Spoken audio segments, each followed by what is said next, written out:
What happens when ambition stops mattering? Not because you failed, not because you're depressed, not because you gave up, but because something inside of you fundamentally changed. What happens when validation no longer feeds you? When success starts feeling hollow? When attention, hustle, performance, and proving yourself suddenly feel exhausting instead of fulfilling? What happens when you stop needing the world to constantly confirm your existence? Tonight we're talking about psychological rebirth. Carl Jung called it individuation, mystics called it awakening, ancient traditions called it wisdom. But there's another archetype that sits at the center of all of it, Sophia, wisdom embodied. Not fake enlightenment, not spiritual superiority, not posting healing quotes while emotionally avoiding accountability in real life. Humanity loves that one. Nothing says I'm healed like trauma dumping on Instagram while treating people terribly in private. Real wisdom costs something. It costs identities, illusions, comfort, relationships, versions of yourself that can no longer survive once you truly wake up. And if you've been feeling disconnected lately, if you've been questioning everything, if you've started realizing you no longer fit into the same conversations, motivations, or environments, this episode may explain why.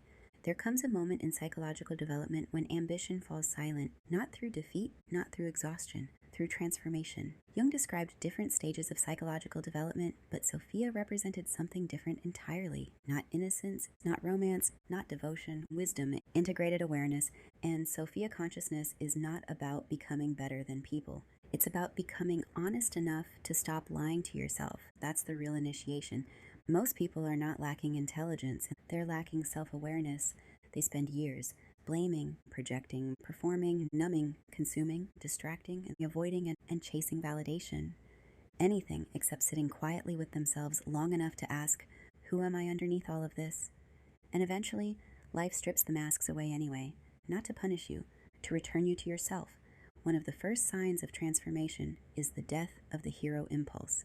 In the beginning of life, we need the ego, we need ambition, recognition, achievement, identity, we need to matter. And there's nothing wrong with that. The ego isn't evil, it's developmental, and you cannot transcend a self that was never built. But eventually, something changes. You stop needing to be the hero in every story, you stop needing applause, validation, constant proof, and honestly, this scares people because society worships performance. People don't know what to do with someone who no longer needs approval to feel real. When you stop performing your pain, people call you cold. When you stop proving yourself, people assume you became lazy.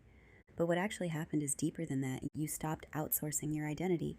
You stopped needing everyone else to tell you who you are.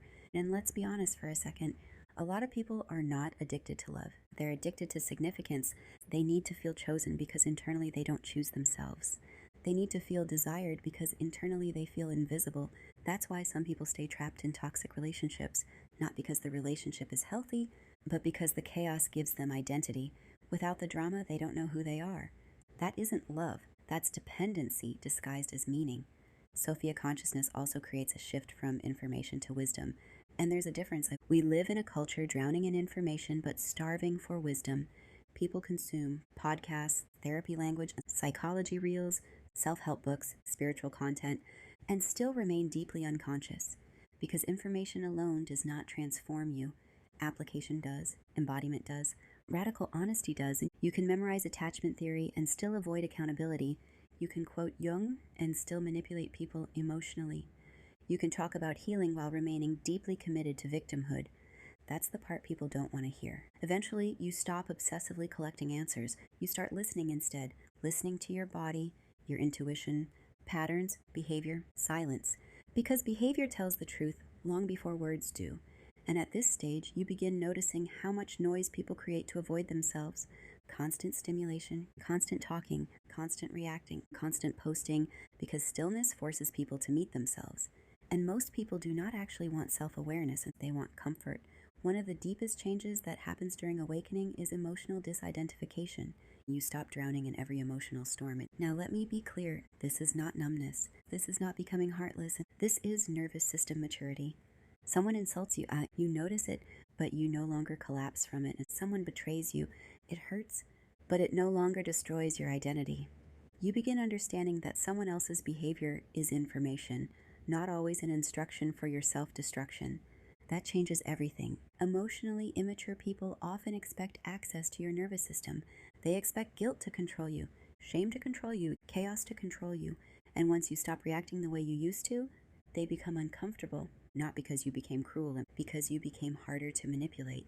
Healing is not becoming endlessly tolerant. Healing is learning where you end and another person begins.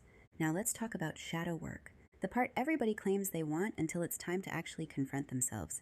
Most people project their disowned darkness onto others. That's why everybody online suddenly thinks every ex is a narcissist.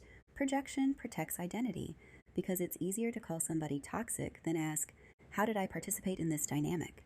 Now, participation is not the same thing as blame. Someone can absolutely hurt you, abuse you, manipulate you, but healing requires deeper questions. Why did I ignore the red flags? Why did chaos feel familiar? Why did I abandon my own boundaries? Why did I confuse intensity with intimacy? Why did I stay? That's shadow work, and shadow work is brutal because it destroys innocence. You realize you are not only the wounded child, you are also capable of manipulation, avoidance, control, projection, emotional immaturity. Everybody is. And once you truly face your shadow, you stop being shocked by humanity. Not because you excuse harmful behavior, but because you finally understand human beings are driven by wounds they often refuse to confront. Another sign of mature consciousness is the ability to hold paradox. Someone can love you and still hurt you. A parent can try their best and still traumatize you. You can deeply love someone and still need to leave them. This is where black and white thinking dies. And honestly, many people stay stuck because they desperately need simple villains. But healing requires complexity, because mature consciousness stops asking, who's the bad guy? And starts asking, what truth am I avoiding? At some point, you also stop forcing life. You stop trying to dominate every outcome through fear and control. And this is especially difficult for trauma survivors because trauma creates hypervigilance. You think, if I control everything, maybe I'll finally feel safe. But eventually you realize control is exhausting, and often the tighter you grip life, the more disconnected you become from it. Sophia consciousness teaches alignment instead of force, not passivity, not weakness, alignment, like water flowing around obstacles instead of trying to destroy everything in its path. And ironically, life often starts opening once you stop desperately trying to force every door. Something else begins happening too. You start seeing consciousness everywhere. Nature feels alive, silence feels alive, presence feels alive.